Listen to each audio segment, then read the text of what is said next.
কিন্তু তজু পদেনতে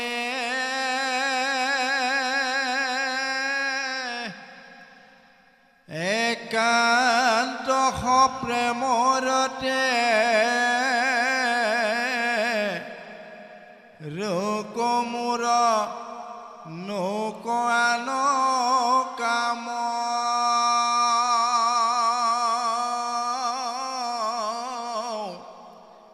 সময় যাৰ যত জন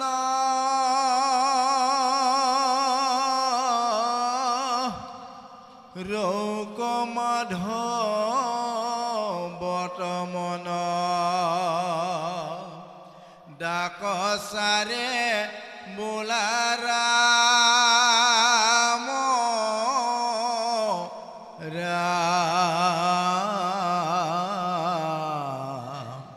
কৃষ্ণ শংকৰ গুৰু হৰে ৰাম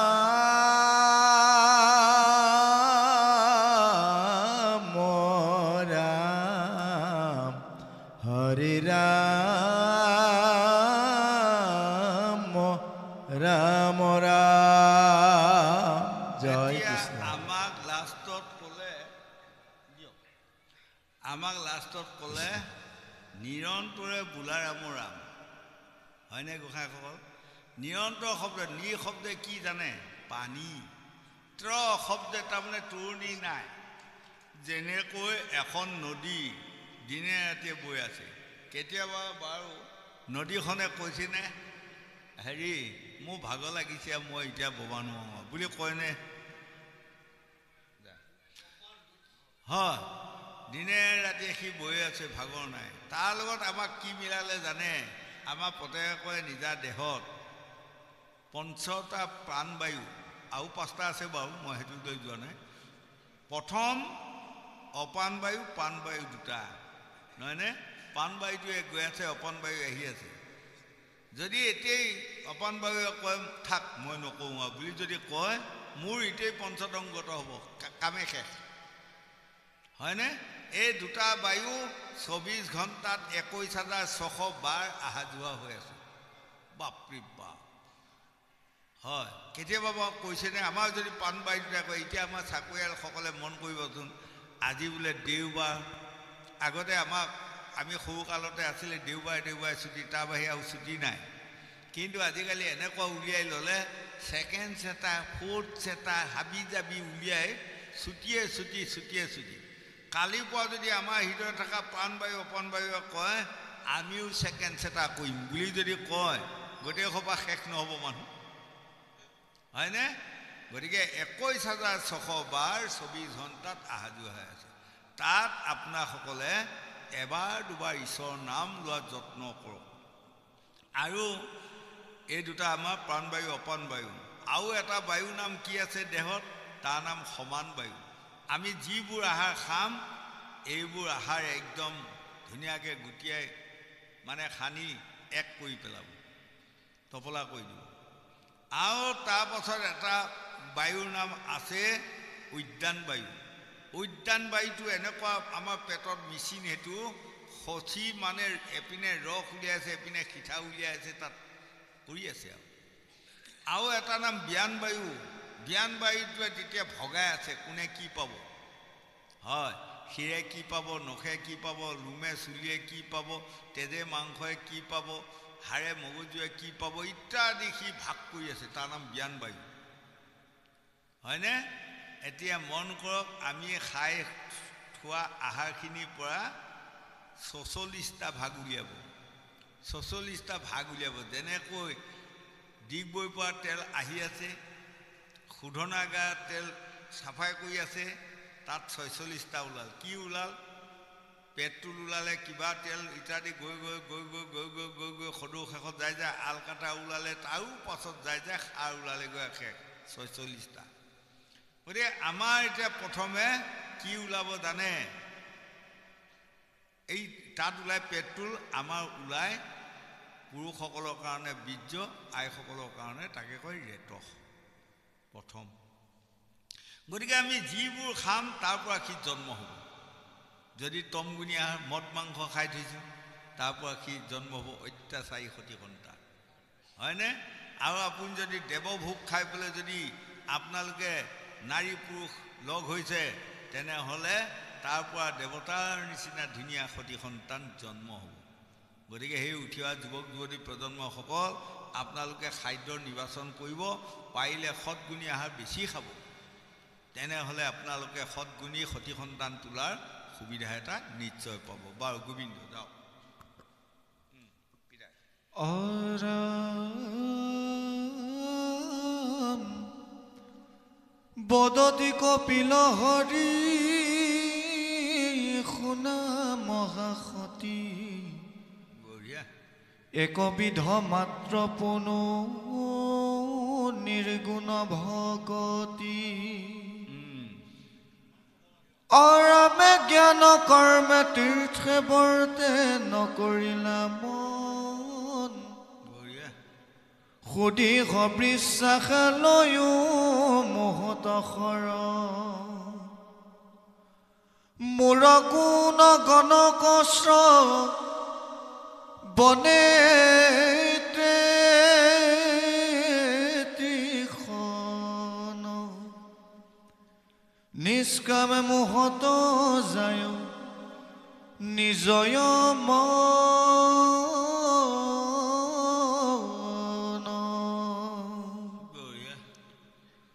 নিৰ্গুণ ভগতি এৰি কহিলো বুজাই মই সমে এইটো ভক্তি এৰা এৰি নাই যেন গংগা জলে সমুদ্ৰত পৰে যায় নিৰ্গুণ ভগতি এহি কহিলো বুজাই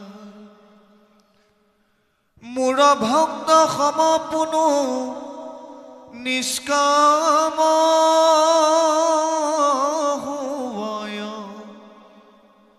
ই কথা নিশ্চয় মাও শুনিও নিৰ্ণয় এতিয়া কিটো ভকতি কৰিলে আত্মাক গতি দিব পাৰে সেই মাতৃ এতিয়া আজি আমি কি পাই আছোঁ জানেনে গোসানীসকল বা গোসাঁইসকল আমি দুটা পাৰ্ট পাইছোঁ আজি নহয়নে আজি এখন নাটকত আমাৰ ভাগ্য ভাল দুটা পাৰ্ট পাইছোঁ কি জানে প্ৰথম পাৰ্টটো আমি দেৱহূতি মাতৃ পাৰ্ট পাইছোঁ 2 নম্বৰ পাৰ্টটো পৰীক্ষিত পাৰ্ট পাইছোঁ তাৰমানে আমাকো 7 দিনৰ ভিতৰত তখনকে দংশন কৰিব আমাৰ ৰেহাই আছেনে আমাৰ পৰীক্ষিত ৰজাকো 7 দিনৰ ভিতৰত তখনকে দংশন কৰিলে আমাৰ সকলো আমি যদি চাওঁ একোটি একোটি আজি ৰাজা পৰীক্ষিত এই 7টা বাৰৰ ভিতৰতে কোনোবা এটা বাৰে আমাক তখনকে দংশন কৰিব ৰেহাই নাই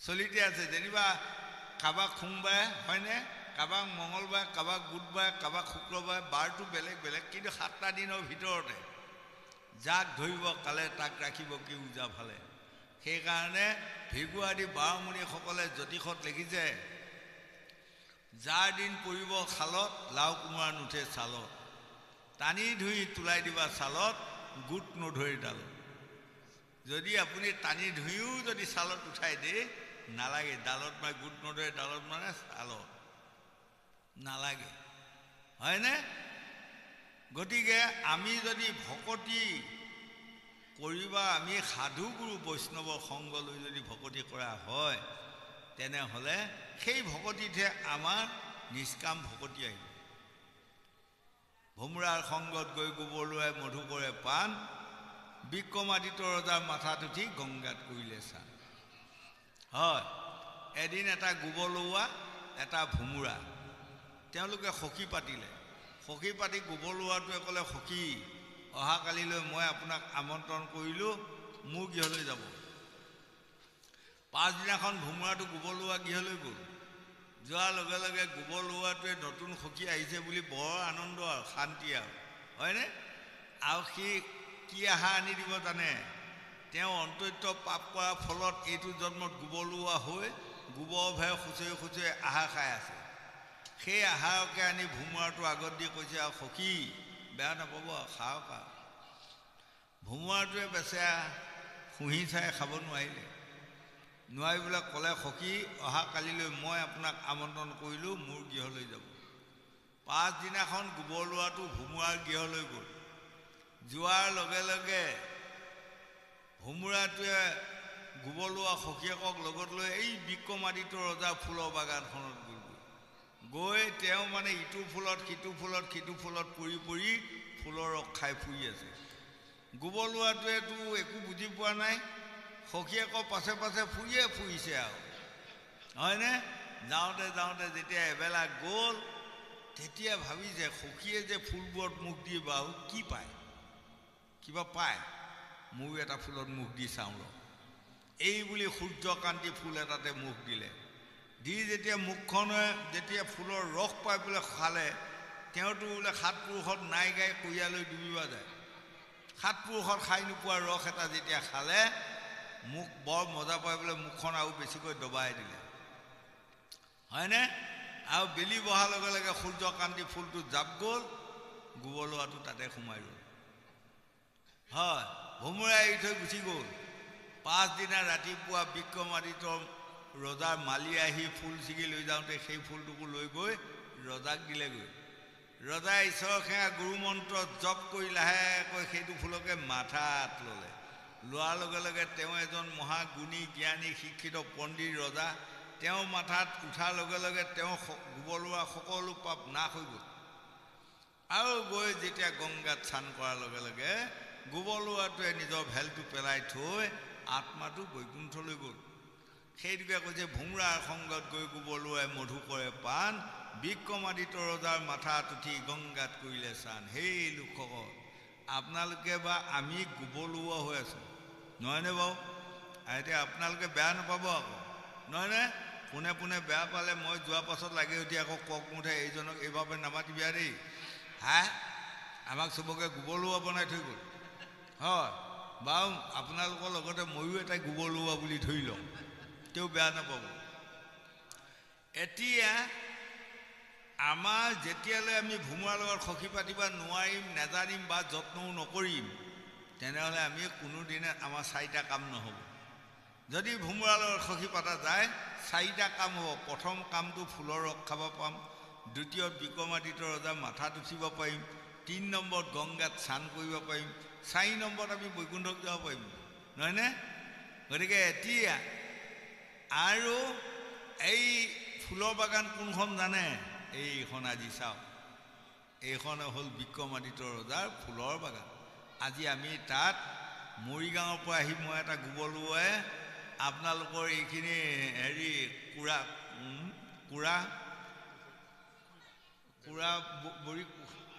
কুৰাবাহী পুখুৰী পাৰ এই কুৰাবাহী পুখুৰী পাৰ নামঘৰত আপোনালোকৰ এসোপা ভোমোৰাৰ লগত আজি মই সখী পাতিব পাৰিছোঁ কম ভাগ্য নহয় মোৰ হয়নে বাৰু যোৱা জন্মত ক'ৰবাত কিবা অকণমান বোধহয় ভাল কাম পোৱা আছিল সেইকণ পুণ্যৰ ফলতে আজি আপোনালোকৰ পাৰ ধূলি লোৱা সুবিধাকণ পালোঁ হয়নে এয়া হ'ল বিক্ৰমাদিত্য ৰজাৰ ফুলৰ বাগান গতিকে এতিয়া গোবৰ ভেৰটো ক'ত আছে সেইটো এতিয়া বিচাৰি উলিয়াব লাগিব নহয় নহয়নে এতিয়া আমি যে ভাগৱত শেষ কৰাৰ পাছত আমি যে প্ৰত্যেকে ঘৰে ঘৰে যামগৈ হৰিডাল গোবৰ ভেৰ আমাৰ হয় আৰু ময়ো যাই সোমামগৈ এতিয়া গোবৰ ভেৰত হয়নে যেতিয়া মানুহগৰাকীয়ে মাত দিব আহিলেনে অঁ আহিলোঁ সেইডাল গোবৰ ভেৰ হয় গতিকে আমি এতিয়া উপায়টো নাই আমি গোবৰ ভেৰতে জন্ম লৈছোঁ গোবৰ ভেৰতে থাকিবই লাগিব কিন্তু পাৰিলে তাৰ পৰা মাজে মাজে ওলাই এনেকৈ বিক্ৰমাদিত্য ৰজাৰ যদি ফুলৰ বাগানত ফুৰা যায় তেনেহ'লে আমি নিশ্চয় ফুলৰ ৰস খাব পাৰিম হয়নে ভোমোৰা মানে কাৰ লগত তুলনা দিছে জানে আমাৰ গোসানীসকল ভকতৰ লগত তুলনা দিছে ভকত ভোমোৰা এই ভকত ভোমোৰাৰ লগত যদি আমি লগ হওঁ সংগ লওঁ তেনেহ'লে নিশ্চয় আমাৰ কামত আহিব আৰু আমাক ক'লে বিশ্বাসৰ ওপৰত আৰু এটা বিশ্বাসৰ নাম কি জানে সুদৃঢ় বিশ্বাস হয়নে আজি আমি অধমে কৈ যোৱা কথাখিনি পাছত মই যোৱাৰ পাছত আপোনালোকৰ মাজে মাজে নিশ্চয় এইখন কথা অকণমান মানে কোৱাকুই হ'ব হয় যদি কেনিবাকৈ কোনোবা যুৱক যুৱতী প্ৰজন্মসকলে ভাবি লয় এই ককাই কৈ যোৱা কথাখিনি সত্য কথা, আমি এইখিনি মানিব লাগে, তেনেহ'লে কামত আহি গ'ল, হয়নে? সুদৃঢ় বিশ্বাস। আৰু যদি কোনোবা এজনী বা কোনোবা এজন ল'ৰা বা কোনোবা এজনী ছোৱালী আকৌ ওলাই যাই পেলাই ভাবিছে কি ককাই যিমানবোৰ কথা কৈ গৈ আছে নহয়, কিছুমান হ'ব পাৰে নহ'ব পাৰে দিয়া বুলি, নহয়নে বাৰু? তাৰমানে এইটো বিশ্বাস নাহিল।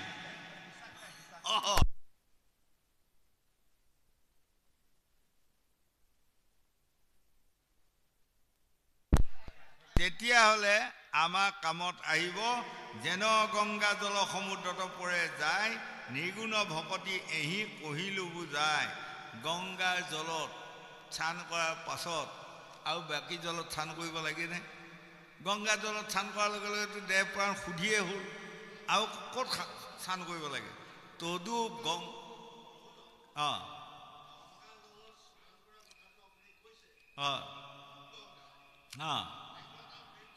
হয়, এই এতিয়া তাকে ক'ব ওলাইছোঁ। এতিয়া আমাৰ এইখন গংগা, নামে গংগা জল চৰণে কমল বয়াছে হৃদয়ৰ মাজে জয় গোবিন্দ ৰাম, হয়নে? এইখনে হ'ল ভকত বৈষ্ণৱ ভকতনী যুৱক যুৱতী, য'ত একেমুখে একেলগে হৰি কথা শুনাৰ সুবিধাটো পায়, তাতকৈ আৰু ডাঙৰ গংগা জল পৃথিৱীত নাই।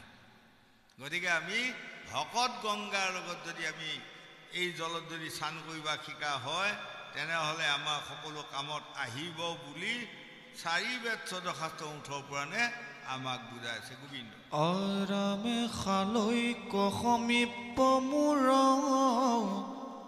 সাৰূপ্যয়া বৰ বঢ়িয়া দে। আজো সাজৈ যশহিতে মূৰ পাঞ্চৰচিকৰ মোৰ সেনা বিনে আকৌ কদাপি বৈষ্ণৱী অৰামে মই যাচি দেও যদি তথাপি নলয় অৰামে যদি বোলা তেবে তাৰা ভজে কি কাৰণ ইহাৰ উত্তৰতে বে শুনায়ে কম ভকতিষে মাতায়া তাহাং তা সম্বাৰ মহাফল তাত বিনেয়া নখবে দেখে কুখ। এতিয়া যিসকলে এই মানৱ জন্মটো সাৰ্থক কৰিব যত্ন কৰে, সেইসকলে কিন্তু 1 নম্বৰতে ভকতিটোকে ভাল বস্তু বুলি তেওঁলোকে জানিব পাৰিব। ভকতৰ সংগটোৱে আচল সংগ, ভকতৰ পাৱধূলিয়ে আচল পাৱধূলি। এতিয়া আমি কৃষ্ণক বিচাৰি ফুৰিলে পাম জানো? এইটো জন্মত কৃষ্ণক নাপাম, হয়নে? তাৰ পৰিৱৰ্তে কাক পাম? ভকতক পাম। সেইকাৰণতে মন কৰিব, এদিন দেৱঋষি নাৰদে তাৰমানে নমিক্ষা অৰণ্যত প্ৰৱেশ কৰিলে। কৰাৰ লগে লগে ঋষিমুনিসকলে দেৱঋষি নাৰদক ক'লে, দেৱঋষি নাৰদ, আপুনি আহিলে ভালে হ'ল, আমাক নামৰ মহিমা কথা অকণমান কওক। নামৰনো কি মহিমা কথা অকণমান কওক। তেতিয়া দেৱঋষি নাৰদে কৈছে, এই নামৰ মহিমা কথা ময়ে বুজি পোৱা নাই। বাৰু যাই হওক, এতিয়া কথাটো যেতিয়া সকলো ঋষিমুনিয়ে ক'লা, মই এতিয়াই যাওঁ, পৰম পিতা ব্ৰহ্মাৰ ওচৰত মই সুধি আহি নামৰ মহিমাৰ কথা তোমালোকৰ আগত কম। তেতিয়া লগে লগে ব্ৰহ্মাৰ ওচৰলৈ গ'ল। ব্ৰহ্মাৰ ওচৰলৈ যোৱাৰ লগে লগে ব্ৰহ্মাই ক'লে, নামৰ মহিমা ময়ো বুজি পোৱা নাই ভালদৰে, হয়নে? গতিকে তুমি নাৰদ শিৱৰ ওচৰলৈ যোৱা। তাৰপাছত শিৱৰ ওচৰলৈ গ'লগৈ। শিৱৰ ওচৰত যাই কোৱাৰ লগে লগে শিৱই ক'লে, সেই নাৰদ, নামৰ মহিমা ময়ো আজিলৈ ভালদৰে বুজি পোৱা নাই, তুমি স্বয়ং বিষ্ণুৰ ওচৰত যোৱা। স্বয়ং বিষ্ণুৰ ওচৰত যায় যেতিয়া কোৱাৰ লগে লগেই বিষ্ণুৱে কৈছে নামৰ মহিমা কিমান আছে কিমান নাই মোৰ নিজৰ নামৰ মহিমা আঁতৰিকে মই আজি ল'ব পৰাই নাই গতিকে এই নামৰ মহিমাটো যদি তুমি জানিব বিচাৰা তেনেহ'লে এটা কথা 12জন বৈষ্ণৱৰ ভিতৰত যমে হ'ল ধৰ্ম বৈষ্ণৱ তুমি যম ৰজাৰ ওচৰলৈ যোৱা যেতিয়া যম ৰজাৰ ওচৰলৈ গ'ল তেতিয়া যম ৰজাই সুধিলে দেৱৰ্ষি নাৰদ কি কাৰণে আহিলে বা কৈছে মই নামৰ মহিমা এনেকৈ ব্ৰহ্মাক সুধিলোঁ ব্ৰহ্মাই ক'লে শিৱৰ ওচৰত যোৱা শিৱৰ ওচৰলৈ গ'লোঁ শিৱই ক'লে বিষ্ণুৰ ওচৰত যোৱা বিষ্ণুৱে ক'লে আকৌ তোমাৰ ওচৰত আহা মই কিমান লটি ঘটি খাই ফুৰিছোঁ হয় কাৰণ আজিৰ ভিতৰত মই নমিষা অৰণ্যৰ ঋষিসকলক এই কথাকণ নক'লে ঋষিসকলে বৰ দুখ পাই থাকিব গতিকে মই আহিলোঁ তেতিয়া যম ৰজাই মানে হাঁহিছে হাঁহাৰ লগে লগে দেৱৰ্ষি নাৰদে কৈছে আপুনি যে হাঁহিলে কৈছে নাহাঁহি পেলাই মই কান্দিম স্বৰ্গমৰ্ত্য পাতালত ঢেঁকীটোত উঠি নাৰায়ণ নাৰায়ণ নাৰায়ণ নাৰায়ণ কৰি চিঞৰি ফুৰা নামৰ মহিমা আজিলৈ বুজি নোপোৱা মই নাহাঁহি কি কৰিম নহয়নে বাৰু এতিয়া আমাৰ গোসাঁই মন কৰক এটা যুগ সকলো আমাৰ ডেকা গাভৰুসকলে দেখিছে আপুনি য'তেই নহওক মানে আজি বহুত বছৰৰ পৰা ভাগৱতে চাগৱতে সকলোতে জড়িত আছে যদি ল'ৰাসকলে ছোৱালীসকলে লগ লাগি আপোনাক সোধে ককা নামৰ কথা অকণমান কওকচোন আপুনি যদি কয় একো নাজানো বুলি তেতিয়া নাহাঁহিব সিহঁতে তেতিয়া যম ৰজাই কৈছে তুমি বেয়া নাপাব মোক খুব হাঁহি ধৰিছে নাৰায়ণ নাৰায়ণ বুলি স্বৰ্গমৰ্ত্য পাতালত চিঞৰি ফুৰা কিন্তু নাম কি বস্তু তাৰ মহিমাটো নাজানো বাৰু যাই হওক এতিয়া মই পাছত আলোচনা কৰিম সেইটো মই ইয়াতে বহি আছোঁ তুমি এনেকৈ যোৱাই পেলাই পিনে এপাক ঘূৰি আহাগৈ তেতিয়াহে হ'ম তাৰমানে অৰ্থাৎ সেইপিনে এসোপা নৰক আছে সেয়া ৰাস্তাই ৰাস্তাই গৈ থাকক আপুনি এসোপা নৰক এইখন বোলে আমুক নৰক এইখন ৰৌ ৰৌ নৰক ইত্যাদি আৰু দেৱৰ্ষি নাৰদে যায় যেতিয়া এখন নৰকত চকু দিলে চকু দিয়াৰ লগে লগে দেখিছে সেইবোৰে কৈ আছে মানে যিসকল লোকে নিজৰ বাপেকক অপমান কৰে মাৰপিট কৰে বা আঘাত দি বাপেক মায়েকহঁতক সেয়া মানে একদম নৰকত মানে একদম যান্ত্ৰণা কোবত চিঞৰি বাখৰি আছে আৰু তাৰপাছত আৰু এটা নৰকৰ পিনে চকু দিয়াৰ লগে লগে দেখে যিসকল পত্নীসকলে নিজৰ স্বামীক জ্বালা যান্ত্ৰণা দি প্ৰতাৰণা কৰি যিসকলে সেয়াত মানে সেইটো নৰকত পৰি মানে একদম চিঞৰ বাখৰ মানে শান্তি নহয় আকৌ ক্ষিপনৰ নৰকটোত চকু দিয়াৰ লগে লগে দেখে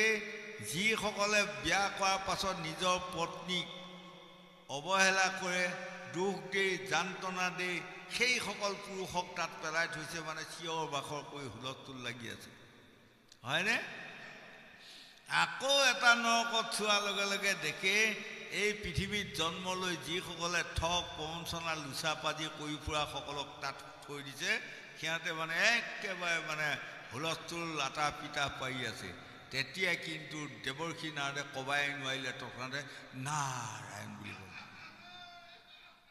নাৰায়ণ বুলি কোৱাৰ লগে লগে সেই যমকুণ্ডটোৰ পৰা সেই নৰকৰ পৰা বহুত জীৱ মানে উৰি গুচি গ'ল কিন্তু বেচেৰা নাৰদে ভূক্ষেপ নকৰি গৈ আহি যেতিয়া যম ৰজাক কয় বহি পেলাই দিয়ক মহাৰাজ এতিয়া উলিয়াওক নামৰ মহিমাৰ কথাটো তেতিয়া যম ৰজাই কৈছে নামৰ মহিমা তুমি এতিয়াও বুজি নাপালা তুমি নাৰায়ণ নাৰায়ণ বুলি কোৱাৰ লগে লগে লক্ষ লক্ষ জীৱ নৰক নিষ্ঠই স্বৰ্গলৈ যাত্ৰা কৰিলে সেইটোৱে নামৰ মহিমা এতিয়া যোৱা হয়নে গতিকে আমাৰ উঠি অহা ল'ৰা ছোৱালী যুৱক যুৱতী প্ৰজন্মসকল এই মুখখনত নামটো নাপাহৰিবা হয়নে পৰম প্ৰভু কৃষ্ণক দেৱৰ্ষি নাৰদে সুধিলে প্ৰভু আপোনাক কোনটো নাম ক'লে আপুনি সন্তুষ্ট থাকেনো মোক অকণমান বুজাই দিয়ক বোলে কিয় কৈছে তিনিটোলৈকত ঘূৰি ফুৰোঁ মই তেতিয়া ল'ৰা ছোৱালীসকলক ক'ব পাৰিম নাজানাসকলক ক'ব পাৰিম কৈছে মোৰ এই 108টা মুখ্য নামৰ যোনটো যাৰ ইচ্ছা ভাল পায় তাকে কওক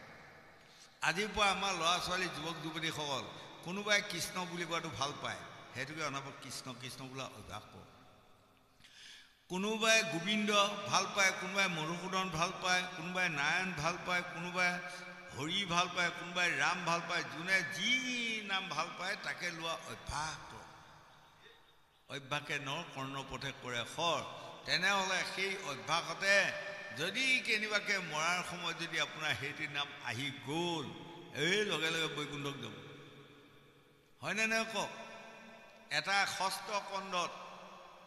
ষষ্ঠ কণ্ডত কি ধুনীয়া অজামিল উপাখ্যান এটা দিয়ে। অজামিল উপাখ্যানটো কি কাৰণত ক'বলগীয়া হ'ল জানে? দুখৰ বিষয়।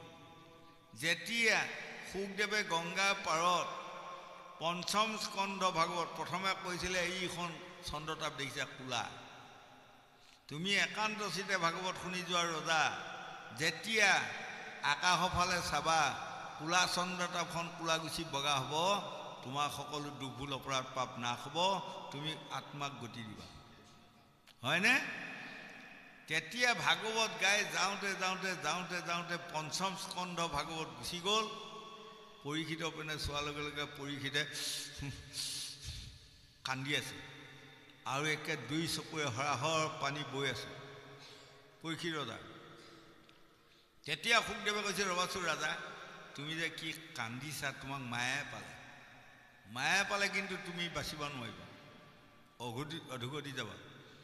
তুমি ইমান লৰালি কালতে ৰাণীক এৰি থৈ আহিলা, মনত পৰিছে নেকি?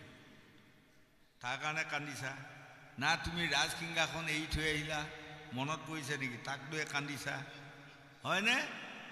তেতিয়া শুকদেৱৰ দুইখন ভৰিতে ধৰি দগুৰি কান্দি পৰীক্ষিত ৰজাই কৈছে, নাই গুৰু, সেইবোৰ মায়াৰ কাৰণে মই কান্দা নাই। এটা দুখত মই কান্দিছোঁ, মই পাঁচ পাণ্ডৱৰ নাতি, ইমান ধৰ্মিষ্ঠ গুণী জ্ঞানী বংশৰ সন্তান হৈ মই বিনা দোষে ঋষিক অপদস্থ কৰাৰ ফলত অভিশাপ দিলে। দিয়ক অভিশাপ, তাতো মোৰ আপত্তি নাছিল, অলপমান দিন বহলাই দিয়া হয় মই গতি পালোঁ।